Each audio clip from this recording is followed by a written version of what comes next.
Hello everyone, in this video we will discuss the term myth. Introduction. The term myth originates from classical Greek where mythos referred to any story or plot, whether factual or fictional. In its modern significance, a myth represents a story within a mythology, a system of ancient narratives once believed to be true by specific cultural groups. These myths served to explain the world's phenomena, established social customs, and provide a rationale for human conduct. Over time, the notion of myth has evolved, with contemporary scholars and writers exploring new dimensions and interpretations of these age-old narratives. This video explores the significance of myth in classical and modern contexts, examining the divergent perspectives of structuralists, intellectual historians, and myth critics. Ancient myths. In classical times, myths were hereditary stories that explained the world's workings and the intentions of deities and supernatural beings. These narratives shaped cultural beliefs, social customs, and the rules by which people lived. Most myths were connected to social rituals, playing a role in sacred ceremonies, though scholars remain divided over whether rituals gave rise to myths or vice versa.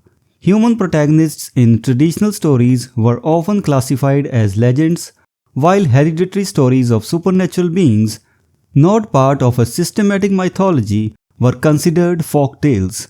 Modern interpretations.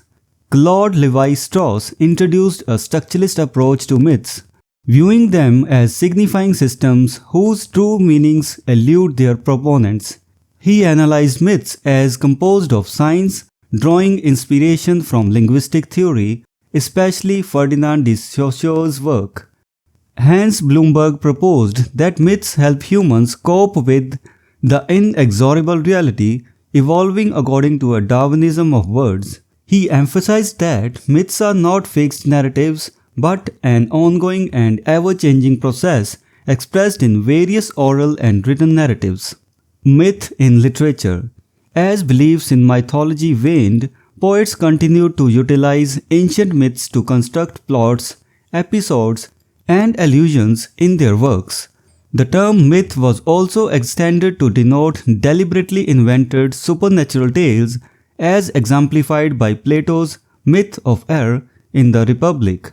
Romantic authors such as William Blake and Friedrich Schlegel emphasized the need for modern poets to develop new unifying mythology, blending insights from Western past myths with new discoveries in philosophy and science. Numerous modern writers, including James Joyce and T.S. Eliot, interwove their narratives with ancient myths, while W.A. Yeats constructed his own systematic mythology. Myth critics and literary genres. Myth critics, including Northrop Frye, Robert Graves, and Francis Ferguson, identified recurring mythic formulas in literature. They viewed literary genres as recurrences of basic mythic patterns, with comedy, romance, tragedy, and irony representing displaced modes of seasonal myths associated with spring, summer, autumn, and winter. The term myth has expanded to encompass widely held fallacies and the imagined realms in fictional narratives.